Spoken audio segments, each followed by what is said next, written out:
নমস্কার, আপনাদের সবাইকে স্বাগত। বিরাট কাজ করে ফেলেছে ভারত একটি সৌরচালিত বিমান তৈরি করে তার প্রতিরক্ষা এবং নজরদারি ক্ষমতায় উল্লেখযোগ্য অগ্রগতি করেছে, যা 90 দিন পর্যন্ত আকাশে উঠতে পারে। হাই অল্টিটিউড প্ল্যাটফর্ম নামে পরিচিত এই বিমানটি বেঙ্গালুরুতে ন্যাশনাল এরোস্পেস ল্যাবরেটরিজ দ্বারা তৈরি করা হয়েছে। এই বিমানের একটি ছোট সংস্করণ ইতিমধ্যে পরীক্ষা করা হয়েছে, সফলভাবে 10 ঘন্টার জন্য উঠছে। পূর্ণ স্কেল সংস্করণ একবার সম্পন্ন হলে 17 থেকে 20 কিলোমিটারের মধ্যে উচ্চতায় উড়ে যাবে। কয়েক মাস ধরে দিনরাত কাজ করতে পারবে। এই ধরনের প্ল্যাটফর্মগুলি প্রায়শই হাই অল্টিটিউড সিউডো স্যাটেলাইট হিসেবে উল্লেখ করা হয়, যখন তারা পেলোড বহন করে। New space research and technologies নামে বেঙ্গালুরুতে একটি স্টার্টআপ দ্বারা তৈরি অনুরূপ একটি প্রোটোটাইপ 24 ঘন্টা সহনশীলতা রয়েছে। ন্যালের মতে যুদ্ধের সময় হ্যাপস একটি গুরুত্বপূর্ণ ভূমিকা পালন করতে পারে, বিশেষ করে যখন কৌশলগত বিমান সম্পদের ঘাটতি থাকে।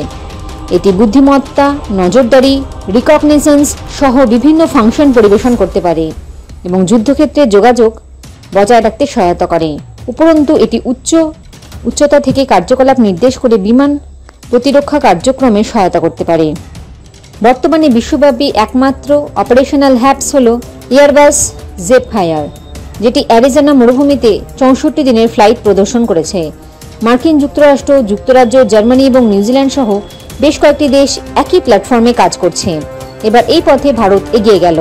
যুদ্ধের সময় ও নজরদারির ক্ষেত্রে খুব গুরুত্বপূর্ণ ভূমিকা পালন করবে আগামী সময়ে এই সৌরচালিত বিমান। জয় হিন্দ, জয় জওয়ান, জয় কিষান।